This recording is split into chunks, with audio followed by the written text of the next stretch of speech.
ब्रह्मचर्य से बड़ी कोई तपस्या नहीं है। देखो यहां संकोच का त्याग होकर चर्चा हो रही। आप असत आचरण करने में संकोच करें, लेकिन असत आचरणों से कैसे बचा जाता है उन युक्तियों में संकोच मत माने। महादेव जी कहते हैं ब्रह्मचर्य अर्थात वीर्य धारण करना महान उत्कृष्ट तप है, भगवत प्रसन्नता का प्रधान हेतु है। इससे बढ़कर कोई तपश्चर्या तीनों लोकों में प्रसिद्ध नहीं है। जो ऊर्ध्व अखंड ब्रह्मचारी है वो पुरुष नहीं, वो साक्षात भगवत स्वरूप महादेव है। इस मार्ग में कोई किसी भी संप्रदाय का हो, किसी भी परंपरा का हो, ब्रह्मचर्य की विशेष आवश्यकता है। जब तक आपके जीवन में ब्रह्मचर्य का संयम नहीं होगा तब तक आपको भगवदानंद की प्राप्ति हो नहीं सकती। ये जो हमारा अखंड भजन नहीं होता, जो हमारे हृदय में उत्साह नहीं बढ़ रहा भगवत प्राप्ति का, उसका कारण है ब्रह्मचर्य का नाश। जितना एक कामुक व्यक्ति अंधा होता है उससे बढ़कर कोई अंधा नहीं होता। नेत्र दोनों फूट जाए उसे अंधा नहीं कहते, उसको तो मार्ग नहीं दिखाई देगा। लेकिन जो कामुक पुरुष है, जो मदांध है, जो विषयों में अंधा, उससे ज्यादा अंधा कोई नहीं होता। लोग परलोक सब कुछ नष्ट कर लेता है। ब्रह्मचर्य की अपार महिमा है, परंतु आज हमारे नीच वातावरण में ब्रह्मचर्य को धूल धूसरित किया जा रहा है। ये महापुरुषों के वचन है, बिल्कुल अक्षरशः सत्य है। एकांत में चिंतन मनन करने के बाद आपकी श्रवणेंद्रिय तक पहुंच रही है बात।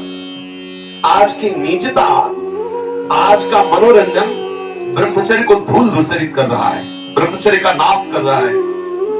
कोई समझ ही नहीं रहा कि कितनी बड़ी हम भयानक गलती कर रहे हैं।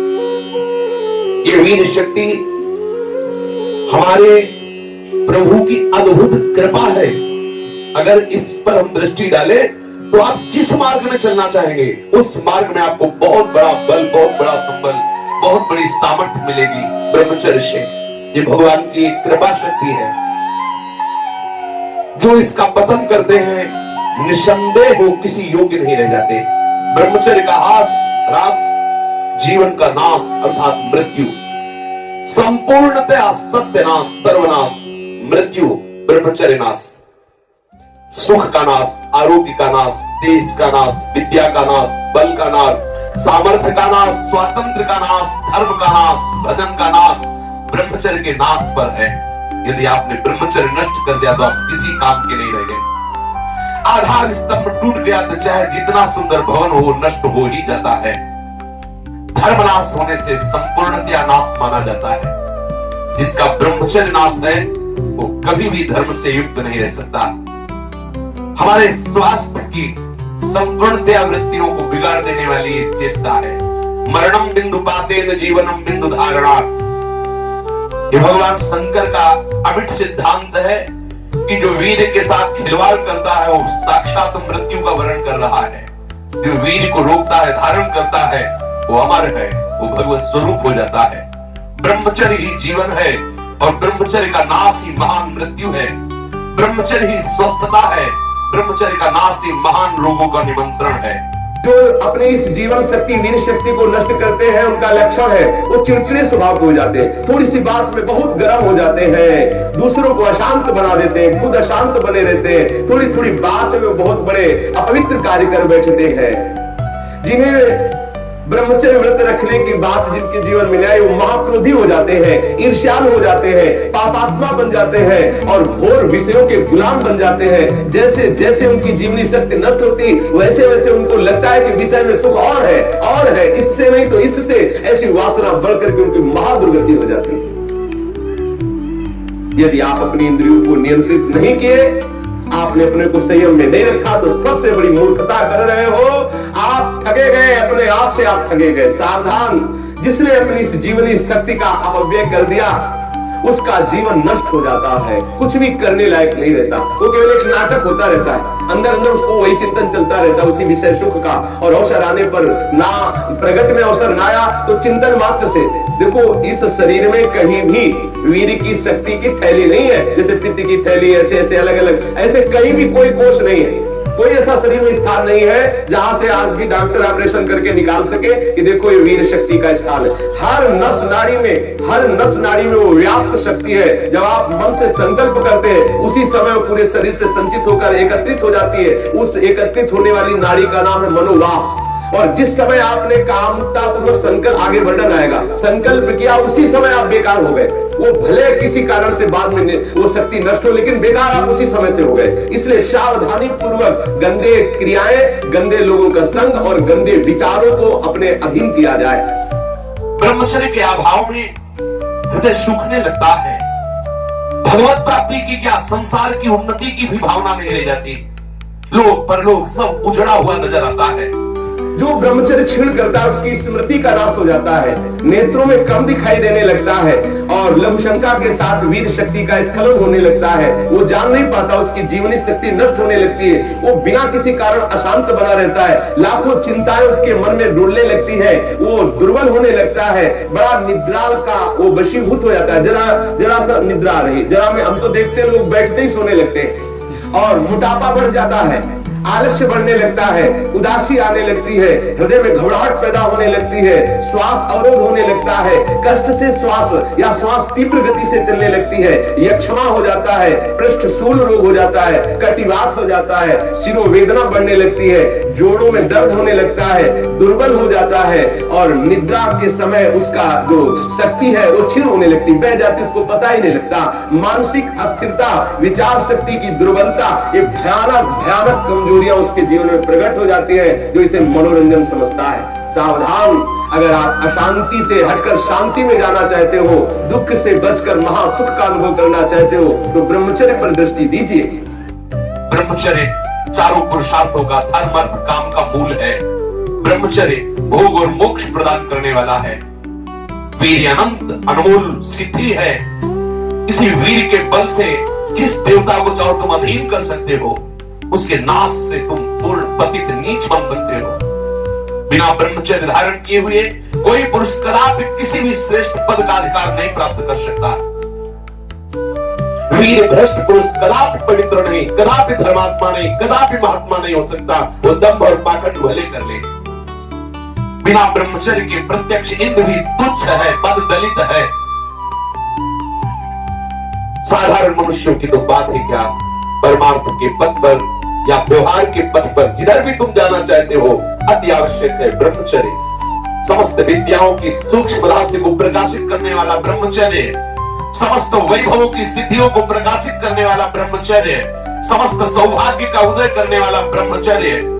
ब्रह्मचर्य सर्वश्रेष्ठ मंत्र है, ब्रह्मचर्य सर्वश्रेष्ठ तपस्या है, ब्रह्मचर्य सर्वश्रेष्ठ बल है, स्वतंत्रता है, महान उन्नति है। ब्रह्मचर्य ही हमारी संपूर्ण सिद्धियों का एकमात्र बीज है, रहस्य है। जो साधक या जो गृहस्थ 20 वर्ष अगर गृहस्थ में जाना है तो 20 वर्ष तक किसी भी स्थिति में ब्रह्मचर्य नष्ट नहीं होना चाहिए। यदि ब्रह्मचर्य नष्ट करते हैं तो वो गृहस्थी के योग्य नहीं रह जाते। उनके घर में भ्रष्टाचार होता है, संतानें भी होती है तो वही होती है जो किसी योग्य नहीं रहते। शास्त्र के सिद्धांत से चलने वाले उपासक को, अर्थात भगवत प्राप्ति के मार्ग में चलने वाले उपासक को चाहिए, अगर वो गृहस्थ है तो जब ब्याह हो उसी के बाद शास्त्र मर्यादा से ब्रह्मचर्य खंडित करे, ये उसका उपासना का स्वरूप ही माना जाएगा। लेकिन यदि वैरागी है, भगवत मार्ग का पथिक है, तो अष्ट मैथुनों से बचे। गृहस्थ हो तो उचित संतानोत्पत्ति के लिए भगवत प्रार्थना से युक्त होकर, हे करुणा निधान, मैं आपकी आज्ञा का पालन करने के लिए अपने ब्रह्मचर्य को क्षीण करता हूँ। आपकी कृपा प्रसाद से मैं आपकी प्राप्ति के लिए गृहस्थ धर्म रूपी पूजा आपको स्वीकार करने के लिए प्रार्थना करता हूँ। प्रभु, ये पूजा है, आप स्वीकार कीजिए। वो गृहस्थ धन्य है जो ब्रह्मचर्य पूर्वक संतानोत्पत्ति की क्रिया करके भगवान की आराधना करता है। जो विरक्त संपूर्ण रूप से ब्रह्मचर्य है, उसको विशेष साधना नहीं करनी पड़ती, अपने आप भगवती स्मृति अखंड होने लगती है, क्योंकि महाआनंद स्वरूप ब्रह्मचर्य है। महाआनंद, आप सोच भी नहीं सकते कि ब्रह्मचारी को कितना आनंद होता है। जो ब्रह्मचर्य धारण करता है उससे अपार आनंद, अपार सुख प्राप्त होता है। सभी सुखों में सर्वाधिक नष्ट करने वाला सुख एक काम सुख है। सबसे ज्यादा पतन करने वाला ये सुख है, सबसे ज्यादा नाश करने वाला सुख है। इसलिए सावधान, विषय सुख के लिए आप अपने ऐसे अमूल्य जीवन को नष्ट मत कीजिए। पहले जो गृहस्थ जन होते थे ब्रह्मचर्य, 25 वर्ष तक तो सब कोई ब्रह्मचर्य रहता था, चाहे वो गृहस्थ हो चाहे वो विरक्त में जाना हो, चाहे वो जिस मार्ग में जाना हो, 25 वर्ष तक तो सबकी नींव ब्रह्मचर्य से युक्त होती है। अब 25 वर्ष तक तो हजारों दुर्गति हो जाती है, क्योंकि ऐसे ऐसे साधन चल चुके हैं, ऐसा कुसंग हो चुका है, वो दृश्य देख देख करके उनकी भावनाएं दूषित हो गई, वो अपने को नष्ट कर लेते हैं। फिर क्या रह गया जीवन? ये अमूल्य मनुष्य जीवन किस काम करेगा? जब 10 वर्ष ब्रह्मचर्य रहकर भगवत भजन करके संतान उत्पत्ति करते थे, तो उन माताओं के गर्भ से कोई भगवत प्राप्त करने वाले साधक पैदा होते थे, या कोई महावीर पैदा होते थे जो देश की रक्षा के लिए अपने प्राणों को समर्पित कर देते, जो समाज को सुख पहुंचाने वाले ऐसे बालक पैदा होते थे। ब्रह्मचर्य के बिना पूर्ण, चाहे गृहस्थ हो चाहे विरक्त हो, कोई भी हो, वो पूर्ण पशु जीवन है, पूर्ण पशु जीवन है। सांसारिक व्यक्ति बन करके मत अपने जीवन को नष्ट करो। आप अपने हाथों से अपना नाश कर रहे हो। ध्यान रखो, ये गलती जो तुम कर रहे हो, ये आपको दोबारा मनुष्य जीवन मिलने वाला नहीं है। ऐसी गलती करके तुम्हें बहुत पछताना पड़ेगा। मौज मस्ती, लोग काहे की मौज मस्ती? धर्म मर्यादा का नाश करके, गुरुजनों की बनाई हुई शास्त्र मर्यादा का नाश करके तुम सुख प्राप्त कर सकते हो।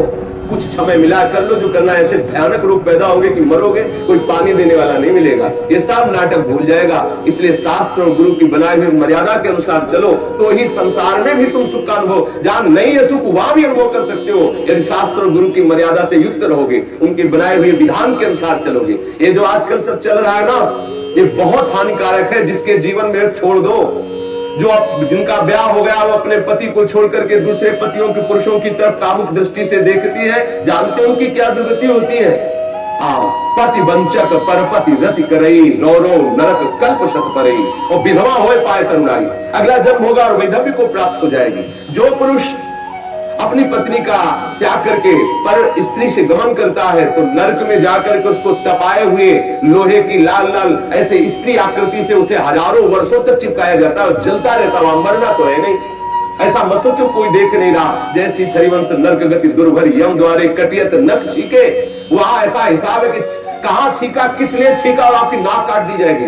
मतलब वहां उंगली उठाने पर आपको दंड है, किस लिए उठाया, किसको उठाया, किस कारण से उठाया, किस समय में उठाया, एक एक वस्तु का हिसाब है। आप समझते मुझे कौन देख रहा है, क्या जान रहा है, मौज मस्ती ले लो। कुछ समय दिया गया आपको, ये मनुष्य जीवन कुछ समय दिया गया। आप चाहे जो कर लो, चाहे जितना दुराचार कर लो, या सदाचार करके श्री कृष्ण को रिझा लो, या दुराचार करके नरक की यात्रा कर लो। बहुत सावधान। यहां वर्णन कर रहे महापुरुष जन कि जो जीवन में ब्रह्मचर्य शक्ति है, जिसे शुक्र कहते हैं, जिसे वीर शक्ति कहते हैं, इसका जो नाश करता है वो भयानक रोगों से ग्रसित हो जाता है। इसका एक नियम है, गृहस्थ धर्म का नियम है। इस पर हमारे शास्त्रों में सब वर्णन, इसीलिए सत्संग करना चाहिए। अब क्या है, आज मनोरंजन, लोगों को रिझाना, वक्ताओं को पसंद आ गया है, और जो श्रोता है उनको वही पसंद आता है। थोड़ी देर चटकीली बातें की, संगीत बजा, नाचे कूदे, घर गए, बोले कथा सुन के आए हैं। कथा का तात्पर्य, सत्संग का तात्पर्य आपका कुसंग का त्याग हो जाए। आप जो दुर्गुण दुराचार प्रवृत्तियों में रत है, उनका त्याग हो जाए, उससे सत्संग। मानो सत्संग सुन के आए तो आपको थोड़ी देर तो खो जाना चाहिए। दूसरे को अपने आप पता लगे क्या ये सत्संग सुन के आ रहा है, खो गया। अपने अंदर की कमियों को देख देख करके वो रो रहा है, हे करुणा निधान, मैं इतना नीच हूं, अभी तक तो मैं जान ही नहीं पा रहा था कि ये गलतियां है, मैंने कितनी गलती की, हे करुणा निधान, अब मुझे इन गलतियों से उबारो। सत्संग वो वस्तु है जो अपनी ब्रह्मचर्य शक्ति को नाश करता है, तो उसकी शारीरिक शक्ति नष्ट हो जाती है। चेहरा पीला होने लगता है, चेहरे में झुर्रियां पड़ने लगती हैं, नेत्रों की शक्ति जाती रहती है, नेत्रों के आसपास नीली नीली रेखाएं प्रकट हो जाती है, आंखें धंस जाती हैं, और चेहरे में वो कांति नहीं रह जाती, अर्थात कांतिहीनता आ जाती है, याददाश्त नष्ट हो जाती है। वस्तु रख दी, भूल गए, कोई आज्ञा भूल गए। क्यों भूल गए? क्योंकि ब्रह्मचर्य नहीं, मेधा शक्ति क्षीण हो गई। भगवत स्मरण करोगे, कैसे भजन होगा? क्योंकि भजन वाली वस्तु तो आपने नष्ट कर दी। खिलवाड़ समझते हो क्या इससे? ये मनुष्य जीवन आपको मिला है भगवत प्राप्ति के लिए। सावधान, संतान भी प्रकट होगी तो महावीर और भगवान का प्रेमी महात्मा पैदा होगा यदि आप ब्रह्मचर्य से रहोगे। और कुमारगामी रहोगे तो अप्पू गप्पू पैदा होंगे, भी जूतों से मारेंगे आपको, और बुढ़ापे में पानी नहीं देंगे, सड़ोगे ऐसे पड़े। जो सावधानी पूर्वक इसकी रक्षा नहीं करते, उनको अनेक बार बड़ी बड़ी भारी विपत्तियों को भोगना पड़ता है। आप क्या समझते हो, जिस वीर शक्ति से ऐसे सुंदर संतान की उत्पत्ति होती है, उसी वीर शक्ति को आप मनोरंजन में नष्ट कर रहे हैं। ये हत्या है, हत्या। शास्त्र वर्णन करते हैं, आपको भोगना पड़ेगा उसका दंड। जैसे माताओं के गर्भ में पलते हुए शिशु को वो गर्भ हत्या जैसे पाप कर देती है, ऐसे पुरुषों को सावधान रहना चाहिए। संतानोत्पत्ति के निमित्त से किया गया ब्रह्मचर्य खंडित भगवत उपासना माना जाएगा, और अपनी वासना से प्रेरित होकर ब्रह्मचर्य नष्ट करना या अन्य उपायों से ब्रह्मचर्य नष्ट करना वो हत्या में लिखा जाएगा। इसलिए अंतःकरण मलिन हो जाता है और भगवत भजन का केवल वो एक क्रिया मात्र होने लगता है, आनंद का अनुभव नहीं होता। आपको यदि भगवत प्रेम प्राप्त करना है, भगवत भक्ति प्राप्त करना है, तो आप अपनी जीवनी शक्ति की रक्षा कीजिए। आप अपनी जो आंतरिक वृत्ति कामुक हो चुकी उसको संभालने की चेष्टा कीजिए। जो अपने स्नायु तंत्र को पुष्ट रखना चाहते हैं उनको अपनी इस मूर्खता को खोना होगा। क्या मूर्खता? वो सोचते हैं कि मैं विषय में अपनी ब्रह्म शक्ति को नष्ट करके, बादाम पा करके, दूध पी करके, मकरध्वज खा करके और अपने को फिर पुनः पुष्ट कर लेंगे। ध्यान रखना, ये जितना पाओगे उतनी वासना पुष्ट होगी।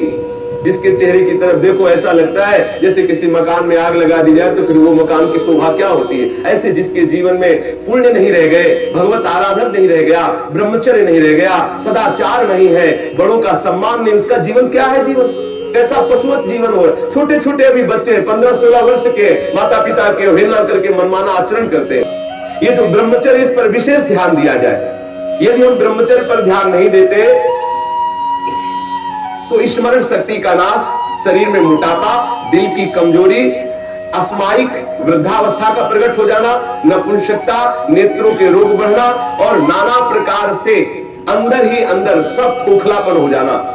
ऊपर से हष्ट पुष्ट दिखाई देंगे लेकिन अंदर से पूरी शक्ति का नाश हो जाने के कारण वो मूर्ख हो जाते हैं। मतलब बुद्धि भी मूर्ख हो जाती है, शरीर भी शिथिल हो जाता है, किसी काम के नहीं रह जाते।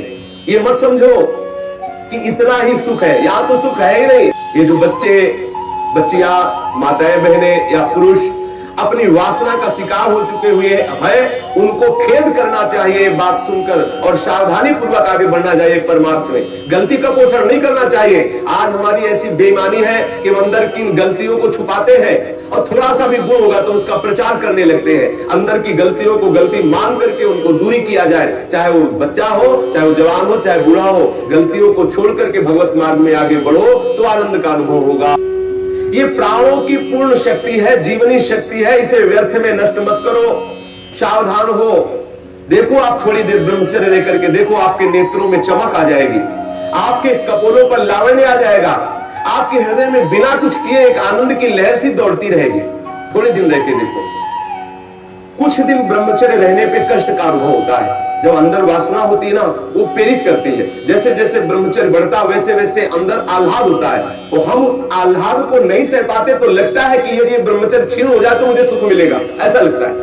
यदि सत्संग हो और भजन पूर्वक हम जीवन व्यतीत करें, सदाचार पूर्वक भोजन शुद्ध हो, तो कुछ ही महीने में वो ब्रह्मचर्य जब पकने लगता है, थोड़ा सा आनंद अनुभव होते सहने लगता है। पहले तो थोड़ा कष्ट होता है। अगर 1 वर्ष ठीक ब्रह्मचर्य रह जाए और कुसंग ना हो तो इतना आनंद उसको अनुभव होने लगेगा, देखेगा नहीं इस नार की खेलों की तरफ, इधर संसार के दुर्गुण दुराचारों की तरफ देखेगा भी नहीं, पर कुसंग ना होने पावे। अगर कुसंग होगा तो 20 वर्ष ब्रह्मचर्य रहने के बाद भी पतित हो जाएगा। कुसंग से सर्वदा बचता रहे।